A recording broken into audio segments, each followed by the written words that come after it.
पहले आप लोगों के लिए सबसे पहले एक छोटा सा चैलेंज आया कि इस वीडियो के अंदर कि आप लोगों ने बताना है कि समुंदर के अंदर ऐसे कौन से दो जानदार पाए जाते हैं जो समुंदर में तो रहते हैं लेकिन समुंदर का पानी डायरेक्टली नहीं पीते। तो आपका ये छोटा सा चैलेंज है और इसके बाद हम अपनी वीडियो स्टार्ट करते हैं। अस्सलाम वालेकुम क्लास 5। आज की इस वीडियो के अंदर मैं आप लोगों को क्लास 5 2025 का जो आपका फाइनल टर्म का पेपर होगा साइंस का, उसका पेपर पैटर्न बताने वाला हूँ। कंप्लीट पेपर पैटर्न बताऊंगा जिसके अंदर आपको ये भी बताया जाएगा कि आपको 2025 के अंदर पेपर के अंदर 40 नंबर लेने पड़ेंगे 100 वाले पेपर में, या फिर आपको 33 नंबर से पास किया जाएगा। और सबसे इम्पोर्टेंट चीज़ कि आज हम अहम सवालात की तैयारी आज से शुरू कर देंगे इंशाल्लाह। जब तक हमारी फाइनल टर्म का पेपर आने हैं तब तक आप लोगों की 100% तैयारी हो चुकी होगी। तो सबसे पहले हम पढ़ते हैं कि इनमें से कौन सा जानवर जो है नापैद हो चुके हैं, यानी विच of the following is in extinct animal. इनमें से कौन सा एनिमल जो अब नहीं पाया जा रहा। तो डायनासोर आपको पता है अब यहाँ दुनिया में नहीं है। तो डायनासोर कैसे होते थे वो आप लोग यहाँ पर देख सकते हैं स्क्रीन पर। तो इस तरह के जानवर होते थे डायनासोर। हमारा ये एमसीक्यू था, which of the following is not a segmented organism. इनमें से कौन सा सिगमेंटेड ऑर्गेनिज्म नहीं है, वो है कॉकरोच। कॉकरोच सिगमेंटेड नहीं होता। बाकी ये जो फ्लाई है, वेस्प है, आगे प्लेटफॉर्म, ये सारे क्या होते हैं, सिगमेंटेड ऑर्गेनिज्म होते हैं। नेक्स्ट हमारे पास है identify a human activity which damage biodiversity. कौन सी इंसान की ऐसी सरगर्मी है जो बायोडाइवर्सिटी को नुकसान पहुंचाती है। तो यहाँ पर मैं आपको दिखाता हूँ, यहाँ पर देखें आप, एक शिकारी है, वो शिकार कर रहा है जानवर का, ठीक है। तो इस तरह जब हंटिंग ऑफ एनिमल, जानवरों का शिकार किया जाएगा तो इससे हमारे बायोडाइवर्सिटी को क्या पहुंचता है, नुकसान पहुंचता है। Then for the preservation of endangered species there are they are kept in endangered species, यानी जिनको खतरा है कि वो अब खत्म हो जा रही हैं, तो उनके तहफ़्फ़ुज़ के लिए आमतौर पर उन्हें कहाँ रखा जाता है, उन्हें डेजर्ट के अंदर रखा जाता है, फॉरेस्ट के अंदर रखा जाता है। डेजर्ट होता है सहरा, फॉरेस्ट होता है जंगल। यहाँ पर मीनिंग गलत किया हुआ उसने। डेजर्ट होता है जी सहरा, यानी रेतीले मैदान, फॉरेस्ट होते हैं जंगलात। और नेशनल पार्क, अब देखें नेशनल पार्क बने होते हैं जहाँ पर इंडेंजर्ड स्पीशीज को रखा, जैसे कि पांडा आप देखें पिक्चर के अंदर। तो इस पांडे को अब चाइना के पार्क, नेशनल पार्क्स के अंदर रखा गया है। तो ये दुनिया में सिर्फ अब ये राउंड अबाउट कोई 40-50 रह गए, इसके बाद इनकी नस्ल दुनिया से नपैद होने वाली है। तो इसलिए इनको, इनकी बहुत केयर की जाती है ताकि ये नपैद ना हो जाए, यानी ये अभी तक यानी ये जिंदा रहें और इनकी तादाद बढ़ती रहे। नेक्स्ट है which of the following is the group of vertebrate. कौन सा इनमें से ग्रुप है जो वर्टिब्रेट का है, यानी जिनके अंदर रीढ़ की हड्डी होती है, वो है जी एलिफेंट के अंदर भी रीढ़ की हड्डी होती है, क्रोकोडाइल के अंदर भी रीढ़ की हड्डी होती है, और शार्क के अंदर भी रीढ़ की हड्डी होती है। आप देख सकते हैं पिक्चर के अंदर इनकी, इनके जिस्म के अंदर एक जो लंबी सी हड्डी आपको नजर आ रही है, वो कौन सी हड्डी है, वो हड्डी है जी वर्टिब्रेट होने की निशानी है, वो इनकी, जिसको आप कहते हैं स्पाइनल कॉर्ड वाली हड्डी है, वो है। नेक्स्ट देखें, identify the worm from the following. इनमें से कौन सा वॉर्म है, ये है जी, ठीक है, जिसको आप सुंडी या कींचुआ या आप सांप कह सकते हैं, लेकिन सांप इनके अंदर आता नहीं है, सांप होता है रेप्टाइल्स के अंदर। कहता है कि जैनब ने एक सितारा नुमा जानवर की तस्वीर देखी जिसका सर नहीं था लेकिन जिस्म कांटेदार था, तो उसको कहते हैं मुलेस्कस। और वो कैसे जानवर होते हैं पिक्चर के अंदर आप देखें, इन जानवरों को कहा जाता है मुलेस्कस, ठीक है। इनका सर नहीं होता, सिर्फ धाड़ होता है, लेकिन फिर भी ये जिंदा रहते हैं और खाते पीते भी हैं, जानवरों का शिकार भी करते हैं। विच of the following animal is without backbone. कौन सा एनिमल जिसके अंदर बैकबोन नहीं होती। ये वो आपने गाना ना सुना, तुम्हें बैकबोन जट दी तो इसके अंदर बैकबोन नहीं होती, ठीक है। यानी कॉकरोच के अंदर, ये वेस्ट के अंदर बैकबोन नहीं होती। बाकी ये आपको, ये जो कछुआ नजर आ, इसकी बैकबोन होती है, मेंढक की बैकबोन होती है, और ये जो जिराफा है, ओ सॉरी ये जिराफा नहीं है, ज़ेब्रा है, इसकी बैकबोन होती है, यानी रीढ़ की हड्डी इनके अंदर होती है।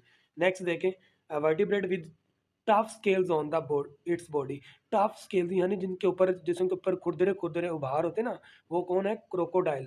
आप यहाँ पर पिक्चर में देख सकते हैं कि क्रोकोडाइल के जिसम में उभार हैं, जो उसकी ऊपर वाली जिल्द के ऊपर कितने वो सख्त सख्त से होते हैं, उनको कहते हैं टफ स्केल्स। वैसे तो मछली पर भी स्केल्स होते हैं, मछली के ऊपर भी, लेकिन वो इनसे टफ नहीं होते, वो तो नरम होते हैं। आगे, मॉस्किटो हैज जॉइंटेड लेग्स, यानी मच्छर की जो टांगे होती हैं वो कौन सी होती है, जोरदार टांगे होती हैं। नेक्स्ट है the plant which has parallel veins in its leave is of रोज। तो गुलाब का वो फूल है जिसकी पैरेलल वेन्स होती हैं इसके पत्तों में। नेक्स्ट देखते हैं, हमारे पास नेक्स्ट एमसीक्यू है जी, 14 नंबर पर है, the animal shown in the figure breathe through. ये जो फिश आपको दिखाई गई है किससे सांस लेती है? गिल्स के जरिए से, ठीक है। नेक्स्ट देखें, अब गैर अफकारिया जानवरों में से कौन सी चीज नहीं पाई जाती? गैर अफकारिया जानवर यानी इनवर्टिब्रेट के अंदर बैकबोन नहीं होती। आगे, pair of plant with two cotyledon in their seed. अपने बीजों में दो कोटिलेंडन रखने वाले पौधे का जोड़ा होता है जी, चावल और मैंगो है, यानी राइस एंड मैंगो, इनके अंदर कोटिलेंडन यानी दो बीज होते हैं। A pair of plant having parallel when in its leaves, वो क्या है? बीन और रोज, ये हमने पहले भी पढ़ा है। नेक्स्ट हमारे पास एमसीक्यू है, a plant with network of veins in its leaves can have 11 petals. Which of the following is a pair of animal with backbone? जिनकी बैकबोन होती है वो है जी इसके अंदर डक है और फ्रॉग है। बाकी तीनों के तीनों ऑप्शन गलत रहेंगे क्योंकि उनके अंदर बैकबोन नहीं होती। Next, which of the following is the leaf of plant with two cotyledon. तो इनमें से कौन सा दो कोटिलेंडन वाला है? आप लोगों ने मुझे खुद बताना है, ठीक है। ये मकई है, ये लीफ है, और ये ओनियन है। ये पता नहीं क्या ब्लैक एंड व्हाइट में बनाया हुआ तो इसका पता नहीं चले। अब वैसे इन तीनों के अंदर आंसर आप बताना है आप लोगों ने। नेक्स्ट देखें, the animal shown in the figure has fins. तो इसके क्या होते हैं? फिन्स होते हैं, जिनके जरिए ये तैरती हैं और गिल्स के जरिए सांस लेती हैं। नेक्स्ट हमारे पास है, N example of vertebrate is vertebrate की एग्जाम्पल जिसके अंदर रीढ़ की हड्डी पाई जाती है। स्टारफिश में रीढ़ की हड्डी नहीं होती, चूंटी के अंदर नहीं होती, और अर्थवॉर्म के अंदर नहीं होती, रैट के अंदर, ठीक है। चूहे के अंदर रीढ़ की हड्डी होती है, आप देख सकते हैं पिक्चर के अंदर कि चूहे की रीढ़ की हड्डी बनी हुई है। Mosquito does not have backbone, यानी मच्छर की रीढ़ की हड्डी नहीं होती।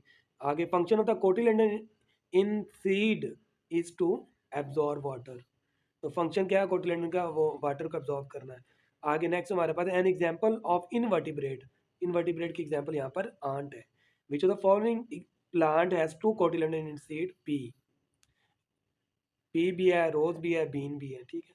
विच of the following is the foot of aquatic bird.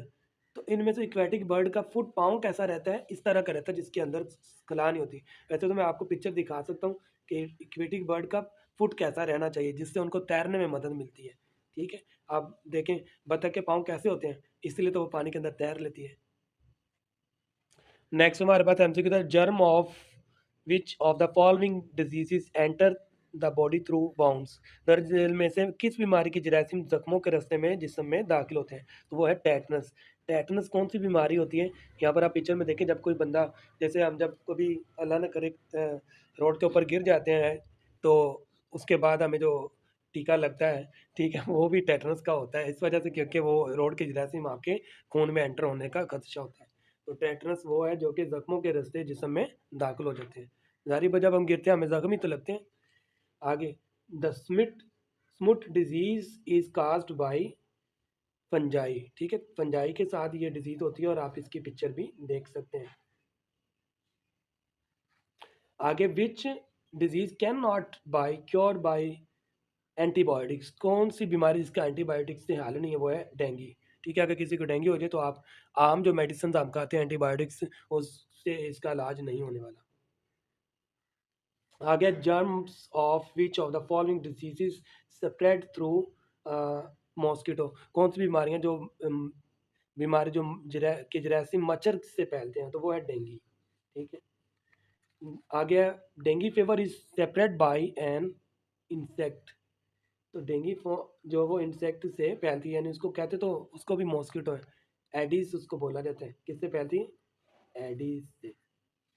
आगे, the micro organism which cause lungs disorder enter the body through.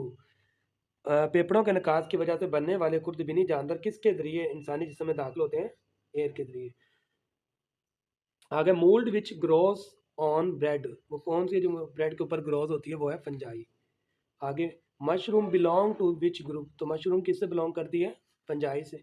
आगे, व्हाट काज पोलियो। तो पोलियो किससे फैलता है? पोलियो फैलता है वायरस से। और पोलियो क्या होता है वो आप लोग पिक्चर के अंदर देखें, ठीक है। इस बीमारी को हम पोलियो कहते हैं, इसलिए तो बच्चों को पोलियो के कतरे पिलाए जाते हैं ताकि उनको पोलियो वायरस ना हो जाए। आगे, penicillin is an example of which group. Penicillin किसका एग्जाम्पल है?